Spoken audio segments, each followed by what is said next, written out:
to this computer, and it is now recording. Thank you.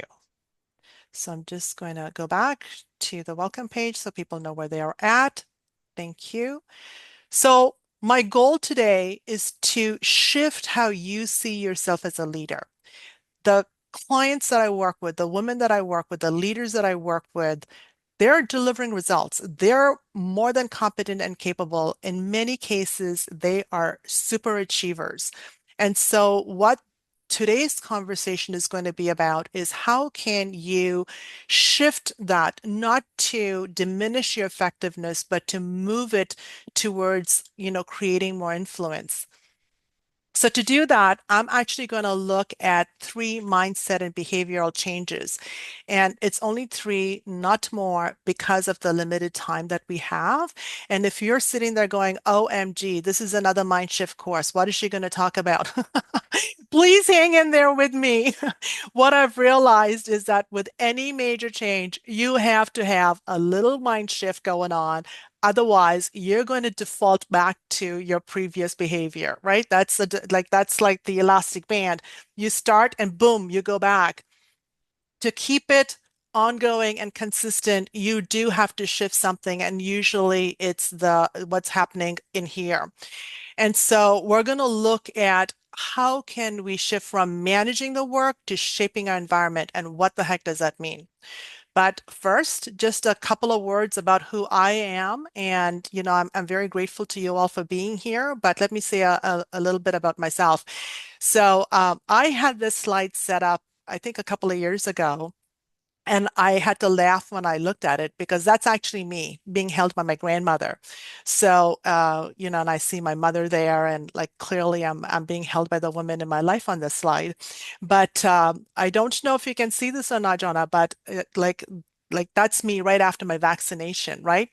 And I'm very cognizant now of all the discussions we have going around vaccinations. And here I am in all of my vaccination glory. So, I'm an immigrant, like I said before, from India. You can see my parents there, actually in the airport, arriving in 1994. And you can see where the journey has taken us with the tombstones. I have lost my parents and both my brothers. My youngest brother passed last year, and actually, it was a huge emotional hit, which is why I've been very quiet in all of my spaces. And that young dude with the graduation cap is my son. He's 29 now. So this is a little bit of a historical who I am. And after what happened last year, I really had to recalibrate myself. And talking about mindset shifts, I had to rethink about what it is I want. Who am I now, right? And what does a family mean between my sister and myself? So a lot of very in-depth conversations. And I'm happy to say that all of that actually like generated this seminar. Um, and in February this year, I decided, I'm going to be healthy no matter what. So what, that I've been losing family members. I am going to take charge of myself, my health, my work, like all of it. And so I chose a bucket list item. I was always a wannabe runner, and I signed up for the half marathon. This was in February when it was cold, and I like didn't go outside to train. So in theory, it was a fantastic idea. So I signed up for the half marathon because the half marathon was going to be in October. And come October, I knew I wasn't going to do it. Like I was, so I tried to wiggle out of it. And my son got me there. Honestly, I wasn't even thinking straight. He literally took me by the hand, got me to the subway, got me to the starting line, and said, "We'll wait for you at the end." And and I did it. And I did it because at the 5K mark, I thought to myself, I can walk off now, um, and no shame to it. I've done 5K, or I can finish the sucker and have it be easy. And I finished the sucker and had it be easy. So they gave us 3.5 hours to finish it. I didn't tell anybody I was doing the half marathon because I thought I would never do it. Like I would never finish it. I knew, like, he was going to take me there. I knew I would start. Um, I finished in 3 hours and 19 minutes. And I finished it in 3 hours and 19 minutes because my son was waiting at the finish line and there was no way I was not going to come through in the time that was allocated. And the how is what made the difference for me. The how was it was going to be easy. He was not going to have a mother who was like in pain and suffering and like limping through, right? I actually ran through the finish line. I walk, ran, jog, and then I ran through it. So that's me in a nutshell. And I am bringing all of that energy, as you can tell, to this discussion. But a little bit so that was a lot about me. I'm very curious to find out who you all are. And I am going to launch this survey on what holds you back, right? So, which behavior undermines you the most?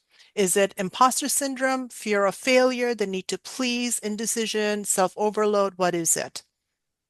Please don't overthink it, just go for it.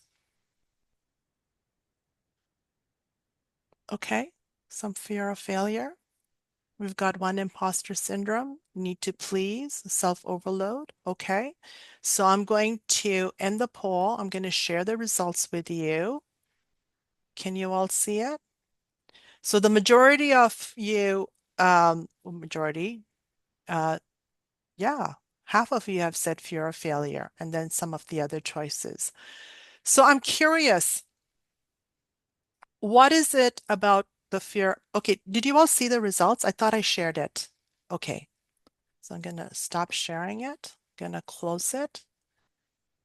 For those who chose fear of failure, would you mind coming off mute and just saying a few words about what that means for you and why you chose that?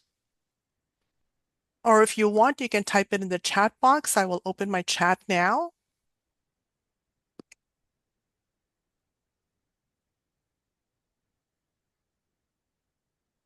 Melissa, go ahead. Um, Thanks. I think so. I selected fear of failure, Okay. and I think, I have a lot of my personal value, I believe, tied to the success I've achieved and the outcomes I've produced at work. Mm-hmm. And so, as an individual contributor, you are in more control of achieving success.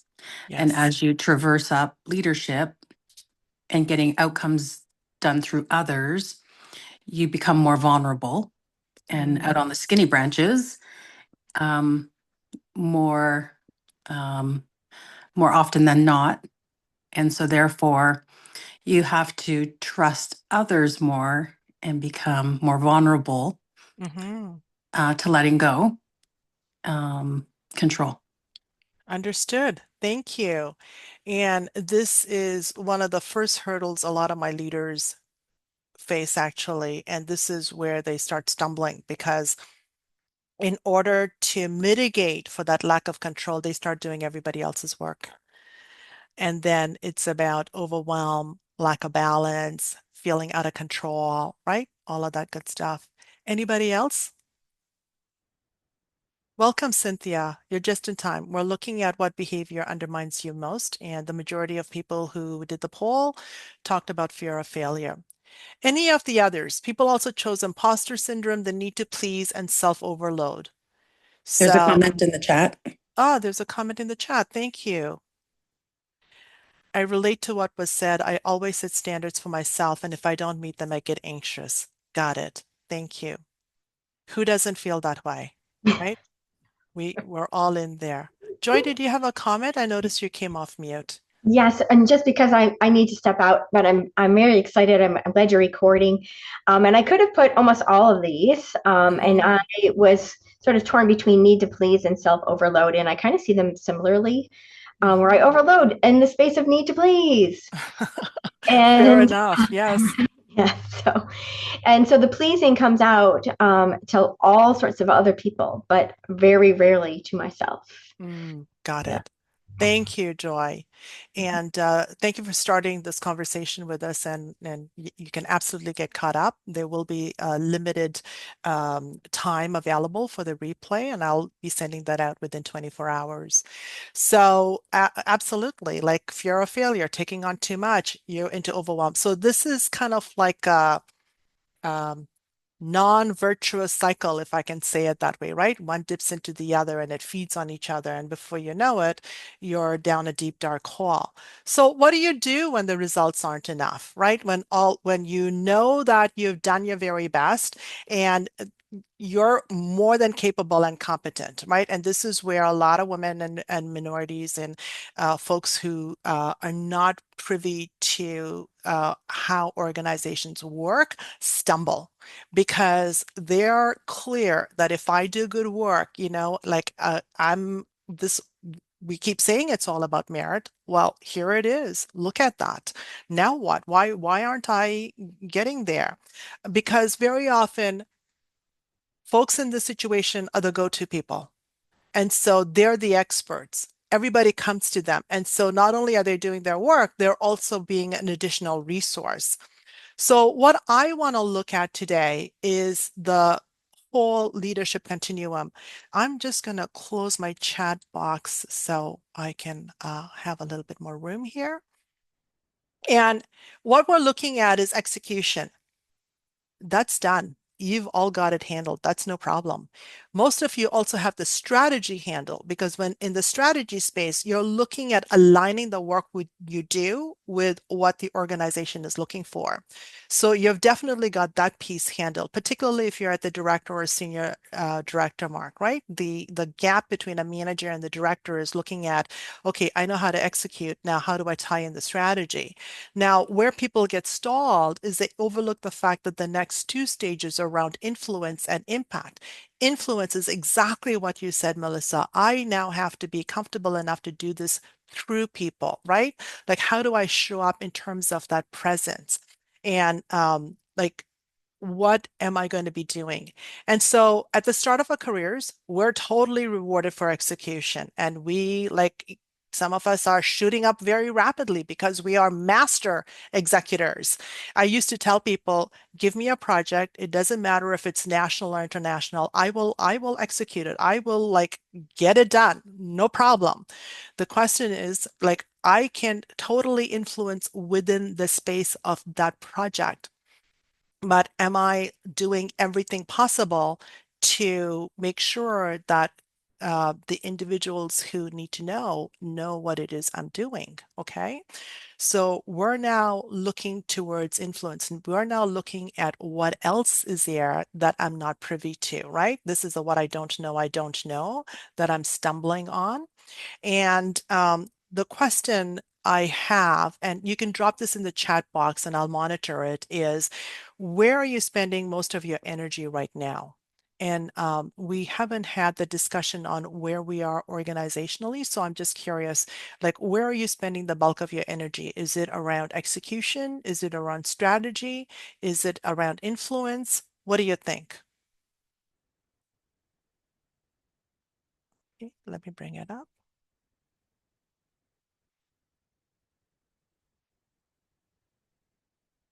Any hands? Anybody want to come off mute and share while we're waiting for the chat box to populate? I can. Okay. For me, I'm probably paying most attention at this moment. So for those I don't know most folks here, so I'm currently on EI and considering moving into consulting and also on a job hunt. Okay. So where I'm probably doing the most right now is on execution. And I need to be thinking more around strategy, and I certainly need to be working more around influence, around getting myself known and what I can do known when it comes to the consulting work I'd be interested in exploring. Okay. Awesome. Thank you. Um, We do want to start with the execution because that's the big lift, right? Like that's the big push in terms of where the immediate assessment and evaluations come in. And also like, hey, we're in organizations to get the job done. We're not there to hang out and have coffee with each other. So there's a bit of a proving ground there in terms of getting it done. See, I see a couple of comments in the chat box. One says execution and strategy. Do you want to elaborate on that in any way?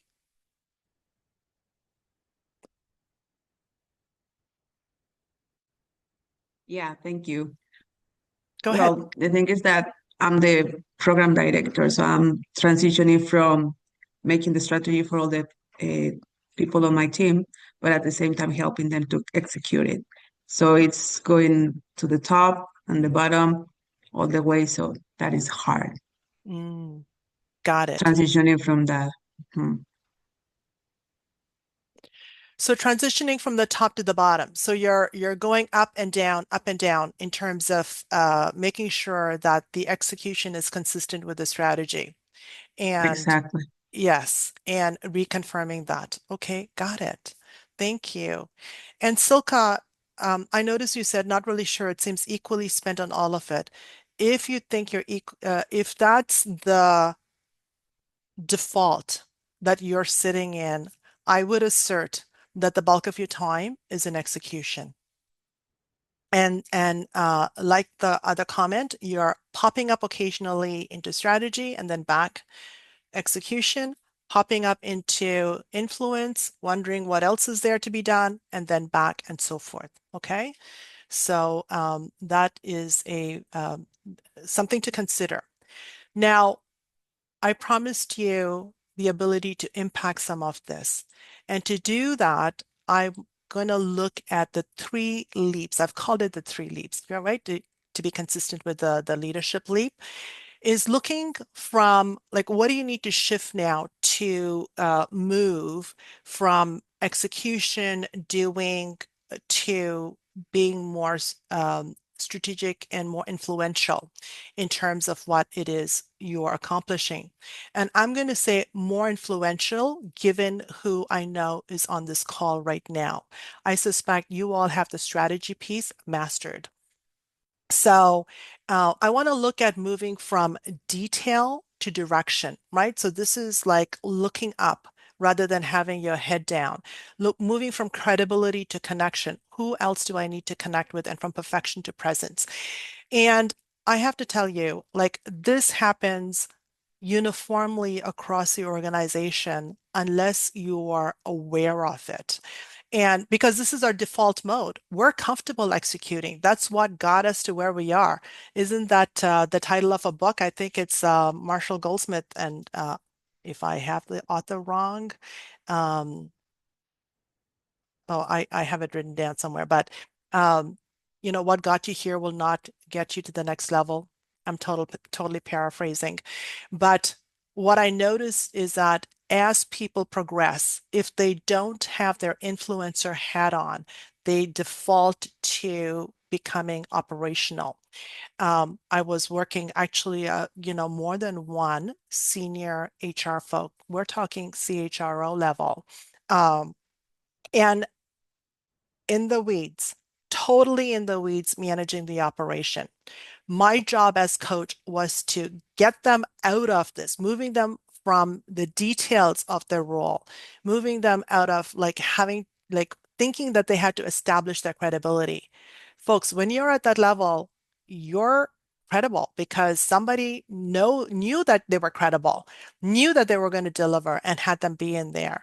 So it was moving them from having to get everything done and done perfectly to looking at what's your direction? What are you going to do next? Who do you need to connect with to make your projects happen, to get the resources you want, and to build your presence so that you don't not necessarily own the room. Well, you do want to own the room, but you're also an equal at the table. You're not coming in insecure, uncertain, half finished. You're done and you're there. Okay. So let's break each one down a little bit more. Any questions or comments before I jump right ahead? And actually, am I on track? Can I get some thumbs up with regards to um, like I'm on the right path? Uh, so, okay, great. Thank you. Feedback works, folks. So thank you for that. So the first leap I've identified is moving from detail to direction, okay? And in this one, we're really like doing and doing in the sense of proving myself doing. So making sure that everything is done the way it's supposed to be done. The I's are dotted, the T's are crossed, it's polished, it's perfect. I've had so many directors say, I'm spending so many nights finishing this. I can't believe this is actually a common, consistent thread in all of my conversations. And the first dialogue I have with people is, stop it. Don't do that anymore. And shift gears, because the shifting gears is now look at who you have and what you need to bring along. So stop, look at the direction you need to go in and the influence you need to bring to bear on the projects that are happening in your organization. So it's about thinking strategically about the work that you're doing, about the team that you're managing, about the environment that you're operating in. Okay. So the question you need to ask yourself to assess whether you're in this space or not is, am I summarizing the activity or am I framing insight? And insight not just up, but across and down. Am I sharing that insight with my people so that I'm influencing them to level up to where they need to be? Am I sharing insight so that I'm creating influence with my peers? Okay. So this is about moving from the detail to looking out ahead. So it's like lifting your head up and saying, that's where we need to go. I've got the strategy piece, but does that align? And so it's an ongoing dialogue. All right. And if you have the am I summarizing activity or framing it as like a little sticky, I love my stickies, and put it on the side of your desk, you can actually check in and see where you're at in terms of this step of the discussion. Questions, comments, thoughts about anything I've said so far?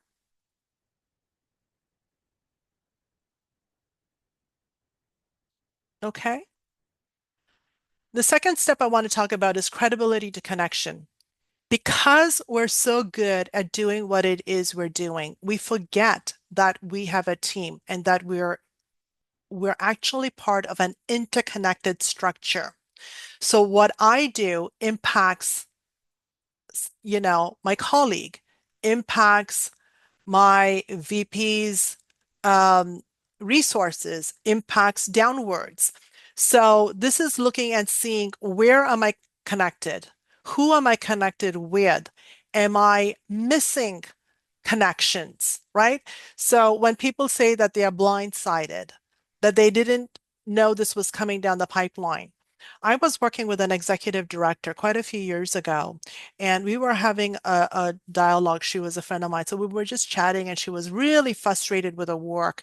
She had a new board in place. The board wasn't gelling. She was, frustrated. And so she was just unloading. And as I was listening to her, I actually, like at the end of everything she said, I said to her, you need to actually start being a little careful and building more connections with that board, because it sounds to me like they may be positioning you to get out the door. And she was like, no, no, I don't, like, that's not true. It's new. We're just getting aligned, whatever the case may be. And guess what? In 4 months, they had exited her. And so, and again, completely surprised, right? But the truth of the matter is the indications were there. So you need to start looking to see what are the connections that you're being oblivious to now. And this is learned behavior. Like, we don't grow up saying, okay, we need to see connections all over the place. Not necessarily true, but there are interconnectedness in terms of work, interconnectedness in terms of relationships, gatekeepers. You may have heard that term, right? So is it more important to know the gatekeeper who is controlling the VP's or SVP's calendar, or to know the SVP who has the resources? I would say both, because if you can't get to that resource or the person who has a resource, well, you're pretty well done. Whereas a person who can has that relationship, is working that relationship, and I'm not talking about working in a negative or a user sort of way. I'm talking about this is a colleague. Get to know the colleague, like say hello, be social, okay? So influence grows through relationship, not just performance. Yes, merit has its role, and people need to know who you are. So become known. And I think that's the biggest fear, because we train ourselves, and we train ourselves for years to be known through our performance, that we just want to step back and not be known for who we are. And my I'm here because having run that half marathon and having posted that picture, and that was just a very casual picture. It was none of the formal posed pictures. I had to think about whether I wanted to be that open to the world at large, and I took a giant step forward and did it. And so I'm inviting you all to get to know me in terms of like the hurdle that I jumped, and the other side that I came out of. So you want to actually step up a little bit and let people know who you are, okay? I know that can be uncomfortable, and for a lot of us, we just don't want to go there, but that's kind of the next step. So what are you hearing, if you don't mind my asking?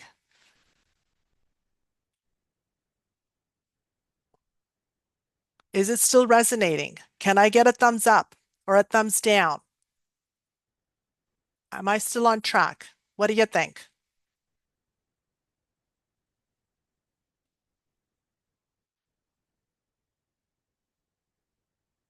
Okay. So people are still relating? Yeah. In this stage, you're looking at who are my stakeholders, right? Do I have sponsors? If I needed to go to bat, will people support me? So that's, my query there. Am I focused on output or outreach? Like that's something that's very, it's a shortcut way of saying, go look. Like if your team, your resources, etc., were at risk, who would come to bat for you? Or even who can you sit down and have a chat with? Okay. Thank you. I prefer hiding behind the desk, but really need to stick my neck out. Absolutely. I think that's true for all of us. But I appreciate your putting it out there and being real with it. It's so convenient to manage from the desk. So I had management of the diversity initiative in a financial services company. This was many years ago. And, so one of the key things I know about influencing a large project is having people on site, particularly something like diversity, equity, and inclusion, because A, people don't know what it is. And if they do know what it is, it's their version of what they think it is. And then everybody has their opinion about what it is, right? And not everybody supports it. So the first 6 months, I was talking to the communications team, talking to the HR team, talking to different regional managers. I was really at my desk. And one day the CHRO, actually, she was on a different floor, came down and said, "You're never at your desk. Why are you never at your desk? Every time I come down, you're gone." But I'm working, right? That is work. And the results showed that what I was doing mattered, because a year after I started, we actually had a huge diversity day in the organization. Again, this was many years ago. And every office in that organization participated from coast to coast. Every office did their own thing. And they did it because I had established the connections and the connections with them. And so that's how that result happened. And they were pretty surprised actually, because a year out, that was a pretty big result. Okay.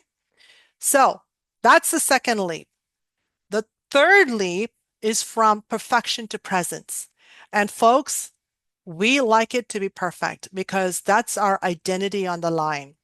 And the trick here is the phrase, like what I've said right there. Senior leaders don't always have the right answers, but they show confidence and calm in ambiguity. So it's, how are you appearing before the, before, like in any sphere? Um, I'll give you an example where this plays out all the time. So I don't know if you know this or not, but the city of Toronto, when they have the city hall meetings, it's a webcast over YouTube. And I was watching some of the senior leaders be grilled about what the departments were doing. And this particular one was around the Toronto homeless shelters, multi-million dollar department, huge outreach. The impact was about, reaching people who are like deep impact on people's lives, and a huge, huge portfolio. And I looked at the leader who was being asked questions by basically everybody and had to have the answers. There was no room for no answers. Did he have all of the answers? I don't know, but he knew where to get the answers, and his team had prepped him to find the answers. So he was, his manner was incredible. It was calm, it was confident, it was humble. He wasn't like, out there like tooting his own horn or anything. He was very cognizant of the fact that he was accountable for people's lives and for massive budgets and delivery of service, and got all of the answers necessary. And there were times when he said, I need a minute, I need to find this, or, and that. But that's what this is about. What is your presence? How are you bringing yourself to the table? So you can see when I talk about mindset change, it's really about looking and seeing, am I ready for this or not? And even if I don't feel ready, can I step into it? Can I take a stab at it and see what happens at the other end? And come prepared for it, of course, right? Like you have your data with you, you have your information with you. I think the trigger, like the key to whether you're holding yourself back, is the question I have here. Do I overthink before I speak in senior meetings? Do I hold myself back? Do I second guess what it is I'm saying? Do I appear hesitant when I'm talking rather than confident? Okay. Um, you know, I'll share for myself. When I first started doing training work and I was in front of people, and we're talking many years ago now. So I would have large groups of people in the room, and I started fairly early in my career. So a lot of the people in the room, way older than me. And all I could think in my head was young, short Chinese woman, girl, talking to very senior individuals and older individuals about diversity, equity, and inclusion. And I come from a culture where you respect older people, age, expertise. My being here talking to you today is literally like peeling the onion back, because I had to do so much work to be able to stand in front of the room and to talk to individuals. I remember, and I was committed to it. I knew what I wanted to do. Um, it wasn't easy. And I'll share one aspect of part of the journey with you. Like I remember uh, some sessions where I literally like was hot and cold, right? Like people would say something and I would be like, don't know what the answer is, and like have the physical reaction. And it was when I decided to trust myself.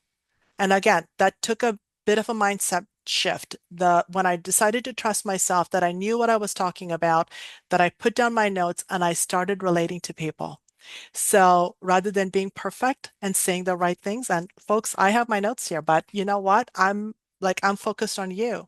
I know you're back there. And so I did that with my training sessions. The minute I picked up my notes, I knew I was in trouble because I wasn't relating. I was back into doing things perfectly. I was back to the details of what I was doing. I wasn't looking at the flow of the room. I wasn't connecting with people, and I wasn't I wasn't delivering on what I promised in the course. Okay. So, thoughts, comments? I am gonna keep asking you about this just so that, I hear from you if you have any additional thoughts. Again, like I said, if you want to drop it in the chat box, you're welcome to do that too. There's a comment in here. Okay. I'm noticing right now that my lack of outreach has to do with the imposter syndrome, keeping myself small. Absolutely. And thank you for that very open and honest share. That's so true. I actually laugh, like coming out the other side. I didn't want to fundraise for the half marathon. I didn't want to tell anybody that I was doing it because in my head, I knew I wouldn't be able to do it. And so it's incredible, actually, what's available at the end of that run, which I wouldn't even have been able to dream about going into it. So if you can just take a stab at, can I park this or put this aside for like 5 minutes? What else is available? So this is where the inner work comes into play, right? Because there's some work that needs to get done here before moving on. So having said that, let's look and see. Is there a particular category or leap that you're identifying the most with right now? And you can drop it in the chat box if you want. Got it. Thank you. Appreciate that kind comment.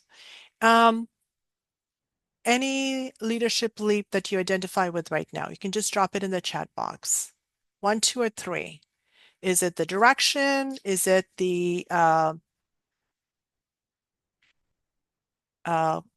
perfectionism? Okay. People are typing away. 2 and 3, perfectionism. Yeah.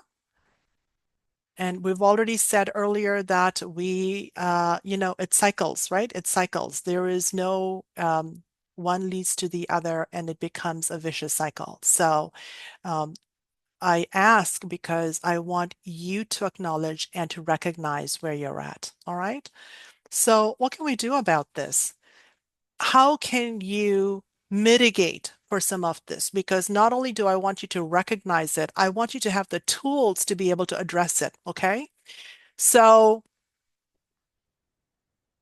the first thing I want you to do at the end of this call is to create the stakeholder map.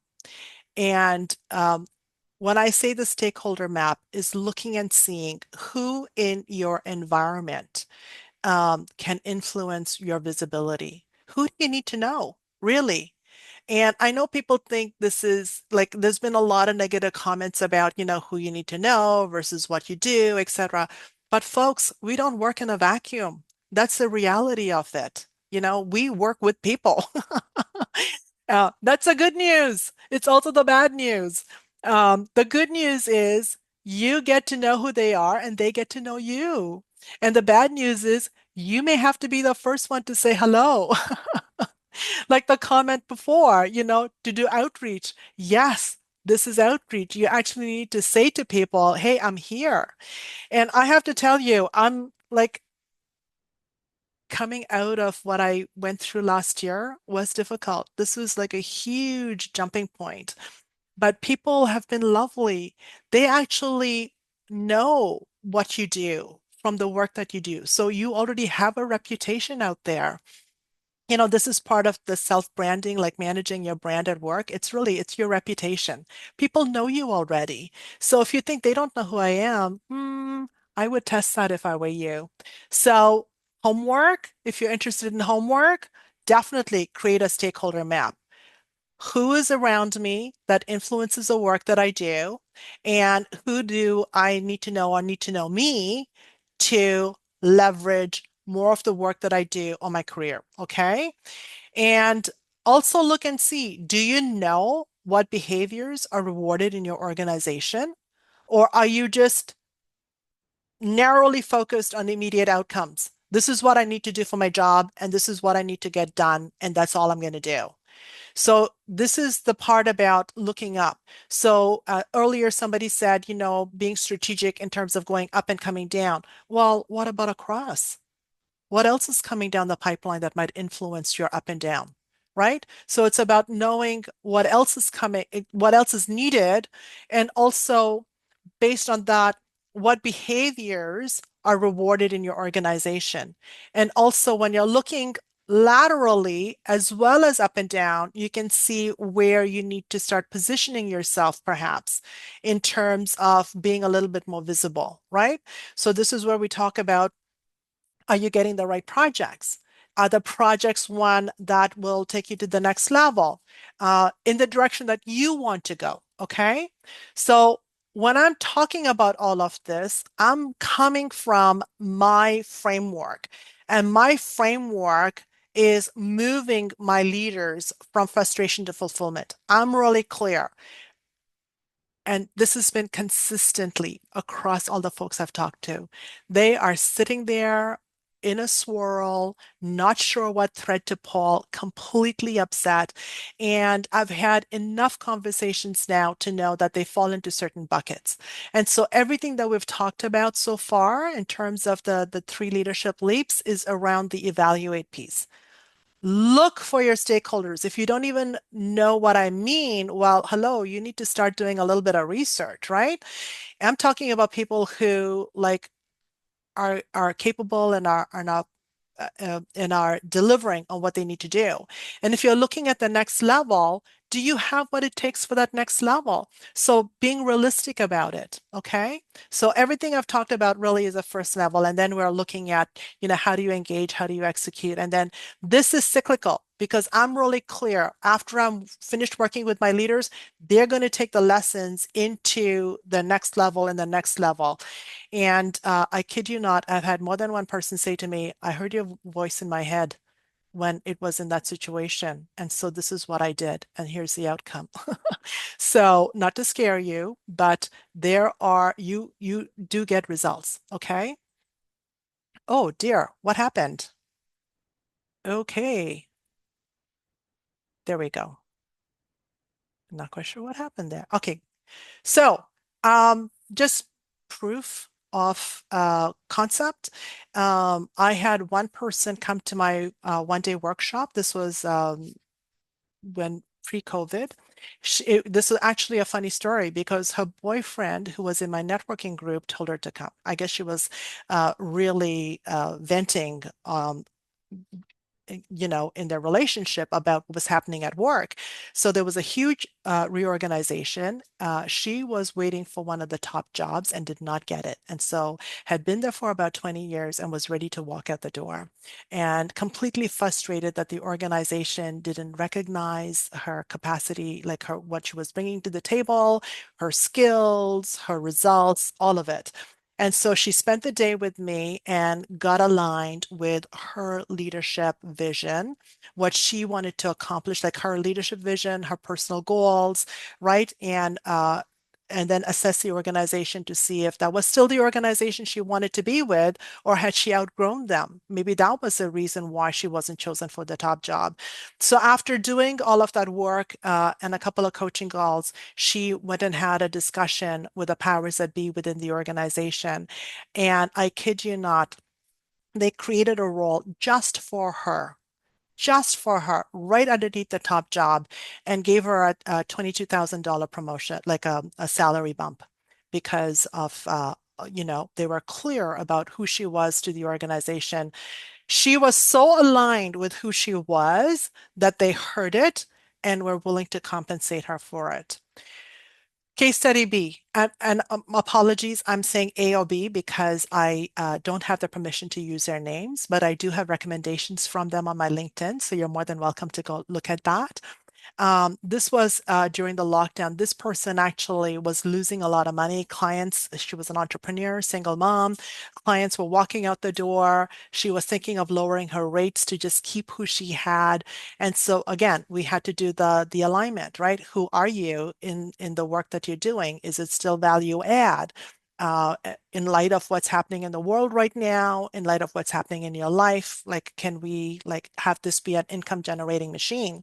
And once we clarified like all of the passion values, and by this time her self-esteem had taken a huge hit because $30,000 in like a few months was ridiculous.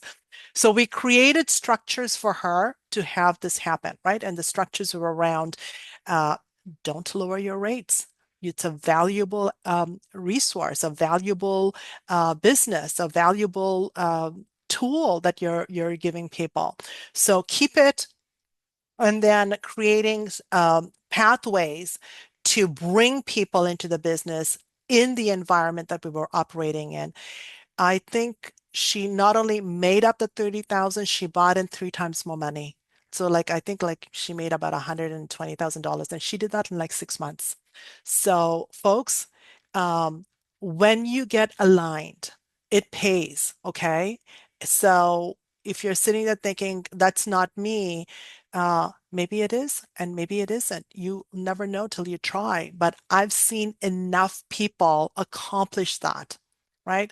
I had one senior man, yeah, she was a director, um, really very hard on herself, like needing to be prepared all the time in terms of her speaking notes, and her to such a point where the organization brought me in because they were worried about her communication skills. And once we clarified the fact that her communication skills were fine, she was an immigrant, first generation, very insecure about her language. Once she got past that, her career skyrocketed. She's now a very senior person in a tech company, but it's looking and seeing where are you stuck. That literally because we are so stuck, we don't see it, right? It's in our blind spot. It's a what we don't know, we don't know. So there's clearly a hard way and an easy way about doing it. What I'm doing today is raising your awareness. And the next step is to look and see how can we integrate all of this and to see how you will get the results. So I'm going to skip this because I'm looking at my clock and I do want to introduce a leadership cohort because I've taken everything that I've learned in my coaching experience and put it together in a 6-week intensive. And all their descriptives are there. If you want to take a screen grab of it, you're more than welcome to do so. I'm looking for about 10 individuals to be part of this cohort group. And so what I'm going to have as part of the program. So you'll notice all of the topics here are based on conversations, real conversations that I've had with people. I've basically just broken them out into chunks, right? Foundations of modern leadership. It's really looking at what is leadership and who are you as a leader? Like that's a critical piece. If you don't know who you are as a leader, you don't have a place to stand. You get very insecure when people come and say, what's happening? What is this? Right? So we want to look and see who you are. So you have a solid foundation for why you're there and what you're doing and how you're doing it. Same thing with leading with expectations and clarity. I had one, and this was a fairly new manager, so there's room for growth. But this person said, I don't want to tell people negative feedback because I don't want them to not like me. And I've heard different variations of that in multiple levels. So all of that is built into it. It is a 6-week course, and because we have the holidays built in over the next few months, it's going to be this program will start mid-November end in January. The cost is $1,500. And just so that you know, I am taking applications right now, and that is how I plan on populating my cohort groups. In the past, I used to let anybody and everybody come into it, but now I'm really clear. I want to work with people who are committed with what it is they want to do and how they want to do it. Okay, so there's a tiny URL. There is 10 questions that I'm going to ask you to answer, and then book the strategy call. What I'm going to suggest to you is click on the link and fill it in for yourself. Like, this is a good self-assessment tool to capture where you're at right now with regards to your leadership. Okay. So you want to look and see, do I have what it takes? Am I in the right place right now? So it's looking up from your frustration to really analyze what it is you want. And so that will give you a place to design from. And the answer could be, you know what? I'm good where I am, which is totally fine. Or the answer could be, hey, there's more work to be done, in which case, there's more work to be done. But at the very least, whether you're in or not, don't worry about it. Do the assessment, schedule a call, we can debrief it, plan your next steps. Okay. So, on that note, folks, you have my contact information, my Calendly link, and the tiny URL. And if I actually was going to drop that URL in the chat box, oops, I was so excited about this conversation we're having. I completely forgot about that. So let me just drop it in there. There you go. And folks, I'm looking at the time. Thank you for being here with me. If there's anything you want to share, you have 2 minutes. I'm happy to hear what you got out of it. Comments, thoughts, next steps? Anytime, Franca. I look forward to talking with you. Melissa, anything for you? Jonna? Nothing from me specifically, Okay. but I'd like to follow up with you separately. Excellent. You have my Calendly link is in the survey, okay? You can grab it there. Okay, great. Thank you. Awesome. John, anything for you before we head out? I'd put it in the chat, but just thinking, I think part of it is I'm just even still processing a lot of what you just said. It was so insightful, but also helpful. It almost felt like I was looking in the mirror, and there are a lot of things I have to think about. So I really, really appreciate it, and it was a pleasure being here. Even though I never got to be on camera, I'm still in the car. There's a lot of traffic, so I apologize for that. I acknowledge you for your commitment to yourself and your career, because it took something to be on this call and to participate, and I'm clear. So please, first of all, drive safely, and thank you for participating. I will send this information out so you can review it and you can grab the URL link on the replay.